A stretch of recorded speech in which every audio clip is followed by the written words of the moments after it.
chargée cette semaine dans l'Alsace innovante et créative. Un joyeux anniversaire à l'opération Journaliste d'un jour qui fête cette année ses 20 ans. Visite gourmande dans les laboratoires Albicer, le spécialiste du brédélé, et portrait d'Anne Gravalon, artiste verrier.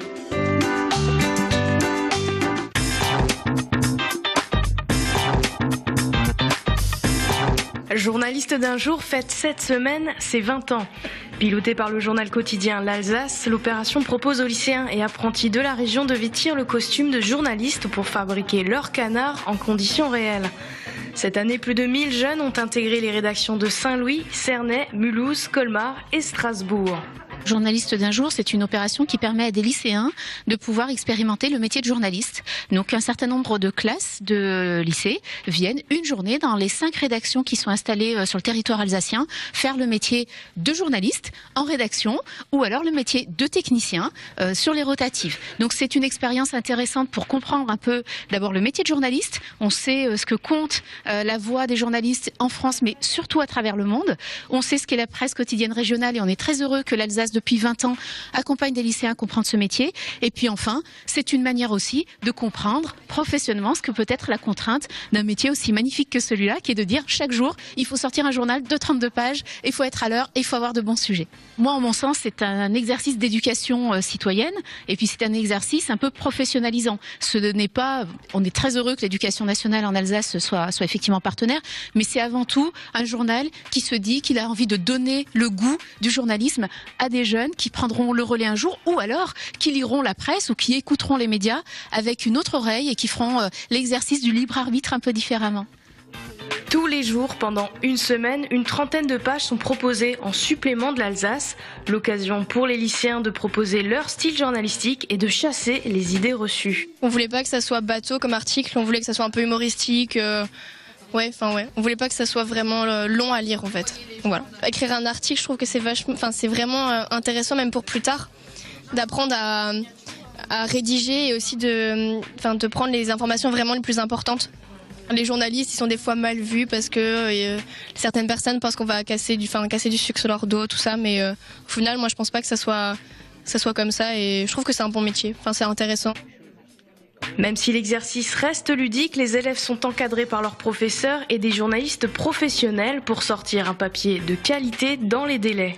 L'exercice de la rédaction d'un article est un peu différent de tout ce qu'ils font. Donc, il faut qu'ils envisagent un autre angle d'attaque. Il faut qu'ils sortent un tout petit peu justement de l'exercice purement scolaire. Et bien sûr que ça leur amène des techniques de rédaction, mais je crois que surtout que ça leur donne un regard, ça leur apporte un regard différent sur un exercice. On n'est plus en contexte purement scolaire. Et je pense que ça enrichit justement le contexte de leur cours. On manque parfois en contexte scolaire de l'objectif avec une véritable réalisation. Et ça, je crois qu'effectivement, ça les emmène un peu plus loin, de voir que le travail qu'ils ont fourni, donne le lendemain quelque chose de concret qui va être lu par d'autres, qui va être pris en considération. Et là, effectivement, il y a une certaine fierté, il y a une grande satisfaction. Depuis 20 ans, Journaliste d'un jour a déjà éveillé le sens critique de 28 000 élèves. En cadeau d'anniversaire, la région Alsace offre une exposition à la Maison de la Région retraçant l'aventure journalistique des lycéens alsaciens.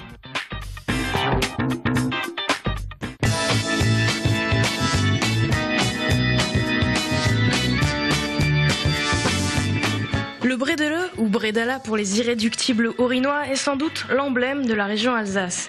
Ce petit gâteau de Noël inventé au XIVe siècle, c'est la passion de la famille Albicer. Depuis déjà 3 générations, on le pétrit, on le malaxe dans les cuisines de Pfastatt. On est là depuis 1946, ça fait plus de 60 ans que nous existons. Il faut savoir qu'on est la première industrie biscuitière, on a été la toute première biscuiterie et on est encore aujourd'hui ici. On faisait d'abord les biscuits qu'on connaissait par la profession du métier de biscuitier, donc les boudoirs, les biscuits cuillères, ça on savait faire, on avait des recettes. Et après on a fait des spécialités alsaciennes comme le biscuit à l'anis. On fait encore d'ailleurs des bretzels au beurre pour représenter l'Alsace. Chez Albicer, 500 kilos de petits beurres sortent toutes les 2 heures des fourneaux. Avec 16 salariés présents dans l'entreprise, la PME a fait le choix d'une gestion familiale en remplaçant la machine par l'homme et en favorisant le contact humain. C'est un secret de famille, hein, c'est une culture d'entreprise, c'est nos grands-parents qui nous ont transmis des valeurs, des traditions qu'il faut respecter. Donc mon père m'a également transmis ces valeurs et c'est ce qui permet aujourd'hui à la société d'être encore là, c'est des respects des valeurs et des traditions. L'humain, c'est quelque chose d'important chez nous. Les ouvriers, nous les connaissons tous. Pour la plupart, ils ont commencé à l'âge de 16-17 ans ici. Ils sont encore aujourd'hui là. Ils n'ont connu qu'un seul employeur.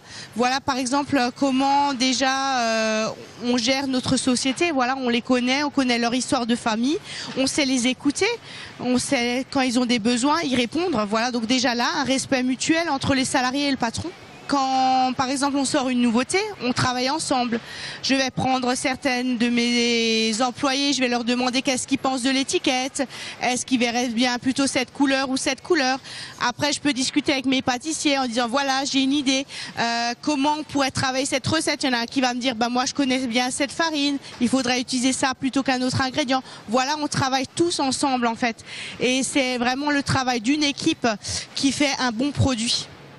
Un style qui marche, l'entreprise participe au rayonnement régional depuis 1946. Elle fournit des grands groupes régionaux comme Poulaillon ou Café Henri. La clé du succès, la bonne recette de grand-mère. On va dire que nous, on a plus d'outils pour que ce soit en plus grande quantité par rapport à ce qu'on fait à la maison. Mais je pense que le goût restera le même. C'est l'authentique gâteau de la grand-mère. Pour toujours garder encore ce goût que nous on a eu à notre enfance et le transmettre aux autres enfants. Maintenant ça fait pas mal d'années qu'on travaille toujours avec les mêmes fournisseurs. On n'a jamais été déçus, donc on continue. Après, si vraiment on voit qu'il y a un changement dans une matière première, on va essayer de trouver d'autres matières qui sont très importantes. Si chez Albicère le goût authentique est essentiel, la marque ne cesse jamais de se réinventer.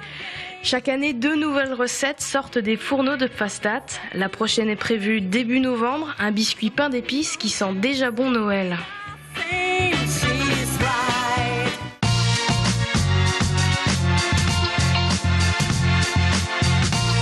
Anne Gravalon est verrier. Cette jeune artiste alsacienne fabrique, restaure et crée des objets de toutes sortes en verre. Avec un BTS d'art appliqué et un CAP de verrier en poche, ce jeune talent alsacien possède un solide bagage pratique et technique. À la base, j'ai un cursus en art appliqué et en design, et j'ai voulu me spécialiser dans un matériau. Et le verre était un peu celui qui m'a fait le plus rêver. J'ai hésité entre le bois et le verre pour au final vraiment choisir le verre. Parce qu'on peut en faire beaucoup de choses, du petit, du très grand. Du bijou, de l'art de la table, mais aussi du luminaire, de la pièce unique, du tableau, des tableaux. Donc c'est un matériau qui pour moi offre tellement de possibles que c'est infini et les idées vont plus vite que le temps de toutes les réaliser. En BTS et en art appliqué, on travaille plus sur la démarche d'esprit, la démarche de création. Et après, on est plus à même d'apprécier le fait de travailler la matière. Parce qu'on va plus vite à l'essentiel du moment. On va à l'essentiel d'une autre façon. Luminaire, bijoux, décoration, Anne travaille le verre sous toutes ses formes. L'artiste ne fixe aucune limite à son imagination. En priorité, c'est vraiment les résultats qui sortent du four qui vont nourrir les créations suivantes, qui vont amener d'autres idées. Après, ça va être des tours d'une visite, d'une balade, je sais pas, un motif repéré, une forme. C'est un peu tout ce qui m'entoure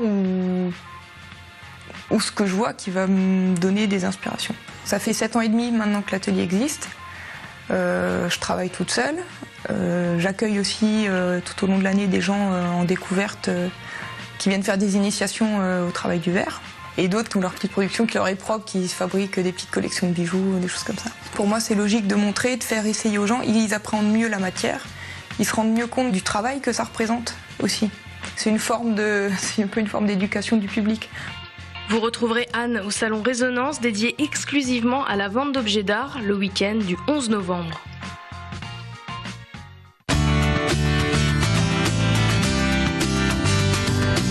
Retrouvez tous les numéros de l'Alsace innovante et créative sur notre site internet. Rendez-vous la semaine prochaine pour découvrir le secret des chocolats Aptais.